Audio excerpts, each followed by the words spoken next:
Science divine कार्यक्रम का शुभारंभ।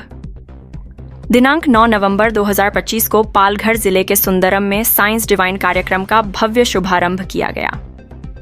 यह आयोजन सद्गुरु साक्षी रामकृपाल जी महाराज की प्रेरणा से तथा गुरुदेव साक्षी श्री कृष्णा मिश्रा जी के मार्गदर्शन में संपन्न हुआ। इस कार्यक्रम का मुख्य उद्देश्य मानव जीवन में ईश्वरीय शक्ति के अनुभव को सहज रूप में प्रस्तुत करना था, ताकि हर व्यक्ति अपने जीवन में सुख, शांति और समृद्धि प्राप्त कर सके। कार्यक्रम में बताया गया कि साइंस डिवाइन के माध्यम से कई लोगों के जीवन में सकारात्मक परिवर्तन आ रहे हैं। नियमित रूप से हर माह सुंदरम में ऐसे आध्यात्मिक कार्यक्रमों का आयोजन किया जाता है। गुरुदेव श्री कृष्णा मिश्रा जी ने बताया कि असीमित धन संपदा की प्राप्ति हेतु महामंत्रों का अभ्यास, सिद्ध कामना क्रिया द्वारा भौतिक जगत में समृद्धि का मार्ग, संजीवनी क्रिया से अपने भीतर की असीम शक्तियों का जागरण, साक्षी साधना द्वारा शाश्वत आनंद की अनुभूति तथा शक्तिपात क्रिया से समाधि का अद्भुत अनुभव, इन सभी विधाओं से शारीरिक, मानसिक एवं आर्थिक समस्याओं का समाधान संभव है। गुरुदेव ने यह भी कहा कि यह सारी शक्तियां हमारे भीतर ही हैं, परंतु उन्हें पहचानना और जागृत करना किसी सद्गुरु के मार्गदर्शन से ही संभव है। जो इस सत्य को जान लेता है उसका जीवन सहज और आनंदमय बन जाता है। सुंदरम पालघर से जेपी जायसवाल की रिपोर्ट।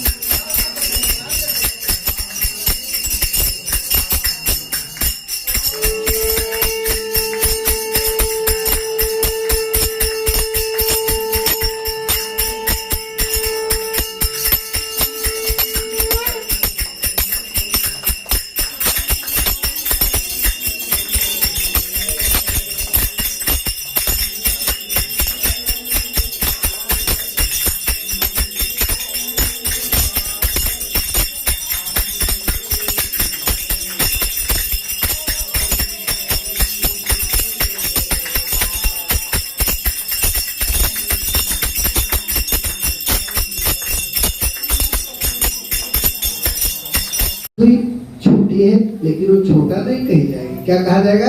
जोई का फूल है। कमल का फूल विकसित हुआ, ये नहीं कहा जाएगा कि बड़ा फूल है। क्या कहा जाएगा?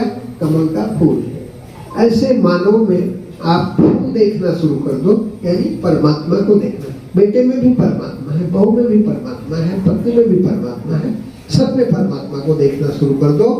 आपका जीवन अपने आप रूपांतरित हो जाएगा।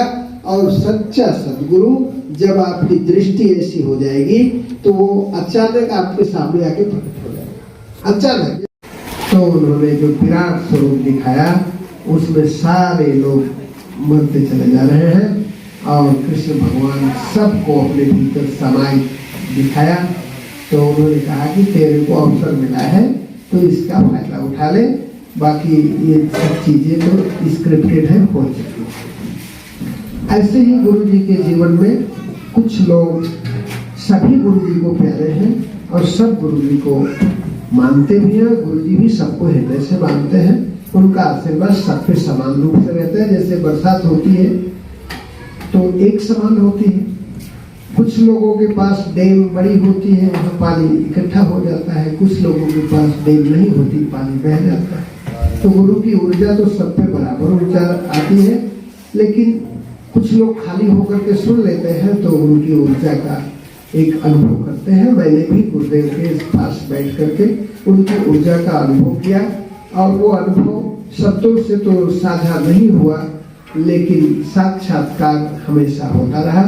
और जैसे मैंने कहा कि मैं उनके चरणों में बैठ के पापी से नहीं, पापी में भी परमात्मा है। आपको पाप से बचना है, सब में परमात्मा देखना है। और क्या सच है क्या झूठ है ये निर्णय हमारा आपका नहीं है, परमात्मा खुद करता है, खुद कराता है। ये जिसको बचाना है वो बचा ही लेगा, जिसको गिराना है वो गिरा ही देगा। ये भरोसा उस पर हो जाए तो कोई उसके भरोसे रहने वाला नहीं गिर सकता।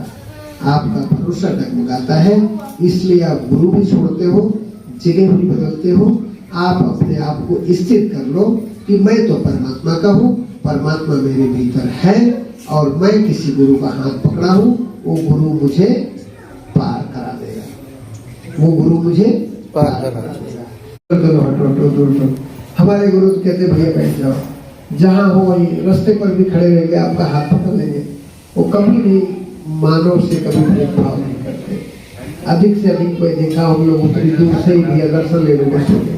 हमारे गुरु के पास ऐसा उन्होंने तो सर्वस्व आपको ले देते हैं, बशर्ते आप लेने के लिए जाओ। वहाँ छल कपट नहीं चलता। आपके विचार जब वो लिख सकते हैं डायरी में, तो आपकी सोच को क्या नहीं जानते, भली भांति जानते हैं। लेकिन उनकी भी एक समाज में रहने की मर्यादा है, वो उस मर्यादा में रहते हैं। लेकिन कोई कोई बंदा, कोई कोई शिष्य ऐसा होता है जो इस मर्यादा में रह के भी उस मर्यादा की भी कीमत करता है और जानता है। क्या विचारों में आता है, क्या जाता है, बंद आंखों से केवल उसको देखे और आती हुई सांस, जाती हुई सांस का पर ध्यान लगाए। सांस आई, पूरी भीतर गई, ये निगरानी रखो। बाहर पूरी गई, ये आपकी निगरानी में हो और सांस अधूरी न हो। जो विचारों में आता है आने दो, जाने दो। जैसे ट्रैफिक पुलिस खड़ा रहता है तो तमाम गाड़ियां आती हैं, वो हाथ से इशारा करता है, रोकता है, भगाता है, रोकता है। उसको शाम को पूछा जाए कितनी गाड़ी गई, वो नहीं बता पाएगा। कौन सी गाड़ी गई, वो भी नहीं बता पाएगा। कौन सा व्यक्ति गया, उसका पहचान वाला गया नहीं गया, वो भी नहीं बता। क्यों कि वो केवल रास्ते पर, रोड पर खड़ा है, रास्ता प्रसार कर रहा है। ऐसे ही जब आप विचार सुनने के लिए बैठेंगे, आपके पास विचारों की धारा चल पड़ेगी और उस धारा में आपको बहना नहीं है। जैसे ट्रैफिक पुलिस किसी ट्रैफिक वाले के साथ नहीं जाता, वही खड़े खड़े इशारा कर देता है जाओ, ऐसे आप बैठे रहो, आएगा वो छाएगा। ये क्रम लगातार जारी रहे तो 4 महीने में आपके जीवन में वो होने लगेगा जो होने लायक है और वो बंद हो जाएगा जो नहीं होने लायक। मेरी बड़ी गलती है, आप गुरु के पास क्या समझ के जाते हो। ये हमारी बहू ने भी एक प्रश्न किया था, मैं सामने है बोल देता हूँ कि मेरा ये काम होगा कि नहीं, आप बताओ। मैं बोला तुम क्या समझ के मुझसे पूछती हो, पहले आप अपना प्रश्न का उत्तर दो। वो ये तो नहीं बता सकी कि मैं क्या समझ के पूछती हूँ। मैं बोला जिस दिन तुम पापा समझ के पूछती हो तो माँ बाप तो हमेशा बच्चे को आशीर्वाद ही देते हैं, वो कभी बच्चे का बुरा नहीं चाहते, लेकिन फिर भी बुरा हो जाता है।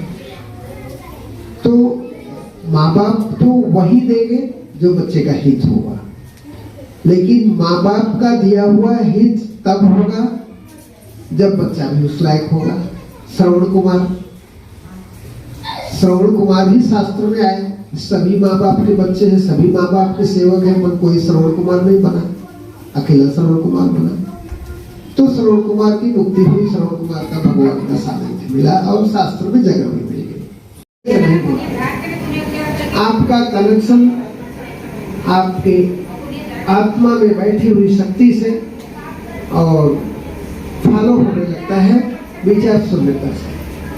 जब आप विचार शून्य हो जाते हैं तो आपकी बुद्धि गिर जाती है और आप हृदय से आत्मवान होकर के बोलने लगते हैं। लेकिन ये प्रक्रिया तब शुरू होती है जब आप किसी सदगुरु के सानिध्य में उनके बताए हुए नियम से बैठना शुरू करें और वो सदगुरु मार्गदर्शन दुनिया के किसी कोने में होगा, वहीं से आपको ओवरटेक कर लेगा और आपको उस क्रिया का प्रभाव आपके भीतर वो दिखाने लगेगा, जैसा कि मेरे जीवन में हुआ। मैं सुना था गुरुदेव के द्वारा कि कोई आदमी 1 घंटा फिक्स जगह है, ध्यान से सुने, फिक्स टाइम, फिक्स जगह,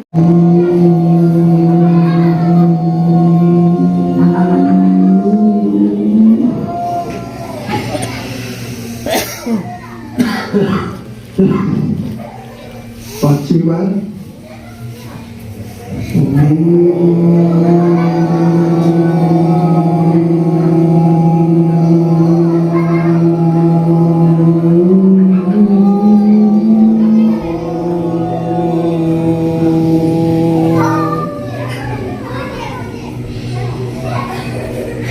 प्रारंभ से छठे बार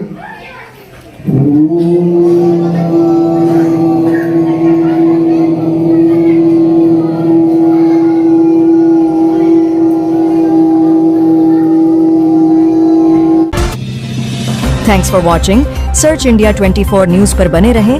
अगले सेगमेंट में हम आपको दिखाएंगे कुछ और महत्वपूर्ण खबरें।